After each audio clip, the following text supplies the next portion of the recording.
Bem-vindos, irmãos e irmãs.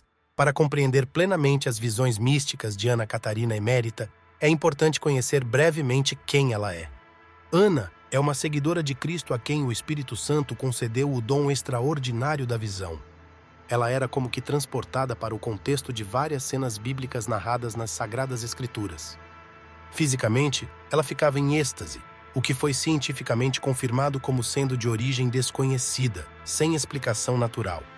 Misticamente, ela era inserida nos mais diversos acontecimentos bíblicos e podia contemplá-los com uma perspectiva completa de 360 graus, com um nível de detalhe impressionante. Ela fornecia detalhes surpreendentes sobre lugares e eventos descritos nas sagradas linhas, detalhes que se encaixavam perfeitamente sem contradições. Através dos seus relatos, por exemplo, a arqueologia encontrou a casa de Maria em Éfeso. Jesus, na cruz, confiou sua mãe ao apóstolo João, pois Maria não tinha outros filhos que pudessem cuidar dela, confirmando assim o dogma da Imaculada Conceição da Bem-aventurada Virgem Maria. Após a ascensão de Jesus, João Evangelista levou Maria a Éfeso para que ela pudesse passar seus últimos dias na terra. Agora vamos nos aprofundar um pouco mais nessas incríveis visões místicas. Sabemos que alguns personagens bíblicos não têm seus nomes registrados. Seria praticamente impossível. Por exemplo, sabemos que o homem da lança que feriu Jesus no seu lado quando ele estava crucificado não se chama Longinos ou Longuinho, como aqui no Brasil. Longinos significa o homem da lança. Da mesma forma, temos a mulher do véu durante a paixão de nosso Senhor Jesus, cujo rosto foi enxugado por um pequeno sudário, um pequeno pano. Seu santo rosto foi enxugado por uma mulher, como mencionei, Verônica. O nome dessa mulher não é Veronica. Esse nome carrega consigo o significado desse personagem na história da paixão de Cristo. Ana Emérita menciona Verônica em suas visões extraordinárias. Além disso, fala desse pequeno sudário, que não é o lençol que envolveu Jesus no sepulcro, mas sim o lenço que enxugou Jesus, que pode ser o sudário de Oviedo. Vamos conhecer a história de Verônica. Justamente porque não conhecemos o nome dessa mulher, muitos se perguntam: essa mulher realmente existiu? Esse acontecimento durante a paixão de Cristo é real ou tem algum significado puramente simbólico? Vamos conhecer a história de Verônica nas visões extraordinárias de Ana Emérita. Não muito longe do mercado de peixe, vivia um parente idoso de Zacarias, possivelmente o tio dele e avô de Seráfia, que naquela época parecia já bem mais velha que Maria. Ela poderia ter 5 anos a mais. Também, na festa dos esponsais de Maria e José, a vi mais velha que a Santíssima Virgem. Ela também era parente do velho Simeão, que profetizou no templo na ocasião da apresentação de Jesus. Desde a infância, ela era amiga dos filhos do venerável Sião, os quais há muito tempo ansiavam pela vinda do Messias, assim como Seráfia. Essa esperança de salvação era mantida entre muitos homens bons daquela época, como um amor secreto. Os contemporâneos não tinham ideia alguma de quando Jesus, então com 12 anos, permaneceu em Jerusalém para ensinar no templo. Eu vi Seráfia, mais velha que a mãe de Jesus e ainda solteira, mandando comida para Jesus em uma hospedaria fora de Jerusalém, onde ele ficava quando não estava no templo.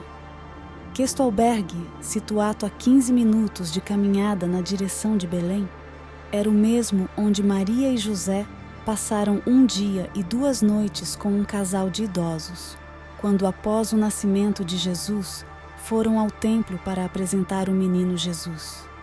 Aquele casal de idosos era formado por essênios.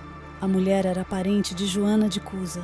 Tinham conhecimento das Escrituras Sagradas e de Jesus. Esse albergue era destinado a OS pobres. Jesus e os discípulos frequentemente se hospedavam ali. Vi que nos últimos tempos da vida terrena do Salvador, enquanto ensinava no templo, Seráfia, ou melhor, Verônica, frequentemente enviava comida lá. Mas, naquele tempo, os proprietários do albergue eram outros.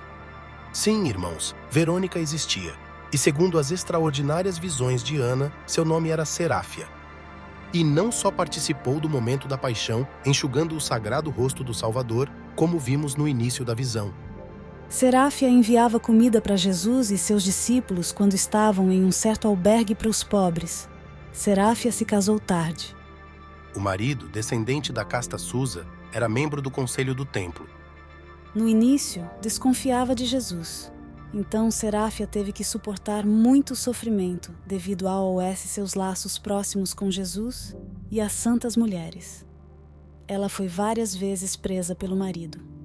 No subterrâneo, por muito tempo, foi convencido por Nicodemo e José de Arimateia, diminuindo aquela aversão e permitindo que sua esposa seguisse a doutrina de Jesus.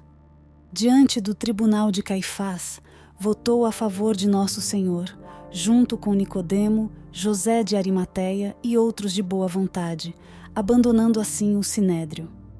Seráfia ainda era uma mulher bonita e forte, mas devia ter mais de 50 anos na entrada triunfal de Jesus em Jerusalém, celebrada no Domingo de Ramos. Via com um bebê nos braços, entre outras mulheres, removendo o véu da cabeça e estendendo-o com respeito e alegria pela estrada. Era o mesmo pano que o Senhor apresentou em outro cortejo mais triste, mas também mais triunfante, para aliviar seus sofrimentos. O mesmo véu que deu à compadecida senhora o novo e triunfante nome de Verônica, e que agora é objeto de veneração pública na igreja. Neste trecho da visão, temos muitos detalhes interessantes. Em primeiro lugar, Ana confirma que o sudário de Oviedo é efetivamente o véu que Verônica usou para secar o sagrado rosto de Nosso Senhor Jesus. Em segundo lugar, o mesmo pano foi usado para cobrir um trecho do percurso que Jesus fez montado em um jumento durante sua entrada triunfal em Jerusalém. E por último, Serafina era a esposa de Siraque, um membro do conselho do templo que inicialmente tentava afastar Serafina de Jesus e das santas mulheres. Todavia, mais tarde, ele foi convertido e, junto com José de Arimateia e Nicodemos, diante do tribunal de Caifás, votou a favor de Nosso Senhor e, posteriormente, abandonou o sinédrio. No terceiro ano após a ascensão de Jesus, o imperador romano enviou um de seus homens a Jerusalém para recolher todos os testemunhos e rumores sobre a morte e a ressurreição de Jesus. Esse homem levou para Roma Nicodemos, Seráfia e um parente de Joana de Cusa, o discípulo Epáfras. Este último era um servo muito humilde dos discípulos, que anteriormente trabalhava como empregado e mensageiro dos sacerdotes no templo. Ele viu Jesus logo após a ressurreição, junto com os apóstolos no cenáculo, nos primeiros dias, e também muitas outras vezes em outras ocasiões. Vi Verônica no palácio do imperador, que estava doente. O leito imperial era elevado por alguns degraus acima do solo e tinha uma grande cortina. O quarto era quadrado, mas não muito espaçoso.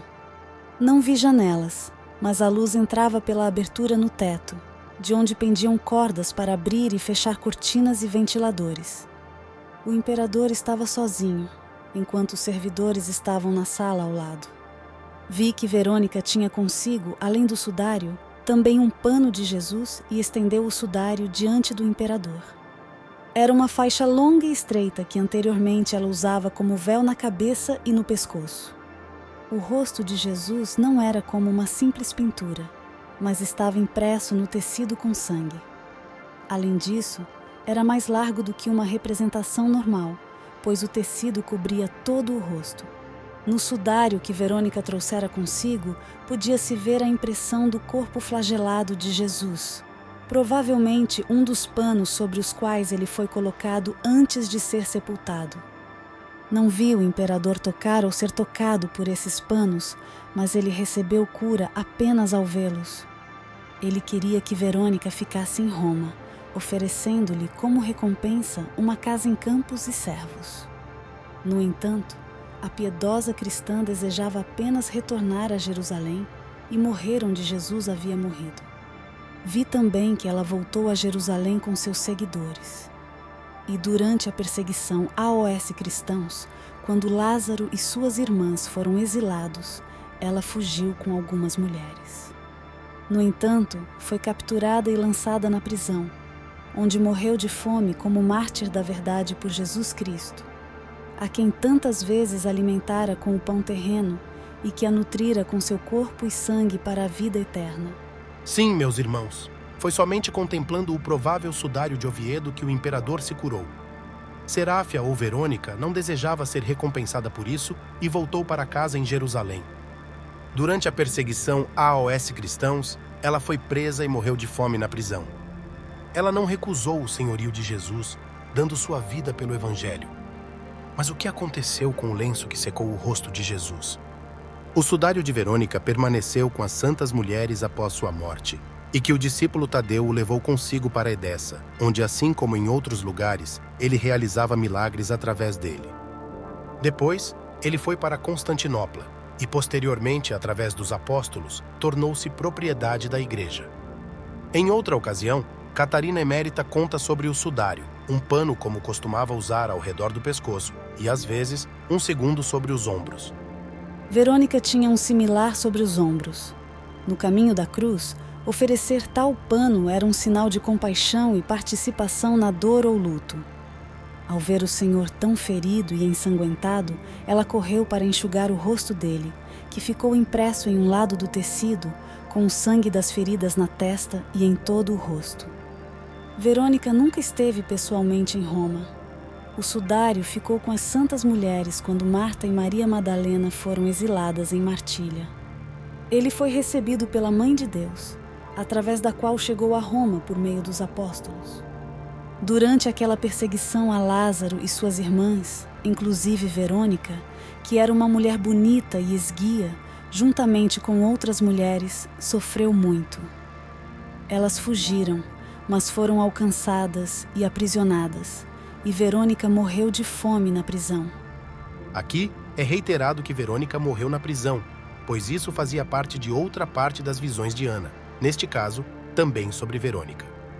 O que podemos perceber é que este sagrado pano que enxugou o rosto de Nosso Senhor pode ser o sudário de Oviedo e nunca deve ser confundido com o sudário de Jesus, que provavelmente, de acordo com a própria ciência com 99% de certeza, pode ser o Santo Sudário de Turim. E vocês, meus irmãos, o que acham dessas belas visões sobre Verônica, sobre Seráfia, a mulher do pano que enxugou o sagrado rosto de nosso Salvador? Deixem seus comentários. Se gostaram, deixem um like, compartilhem, cliquem no sino, inscrevam-se no canal. Fiquem com Deus e nos vemos no próximo vídeo. Que Deus os abençoe.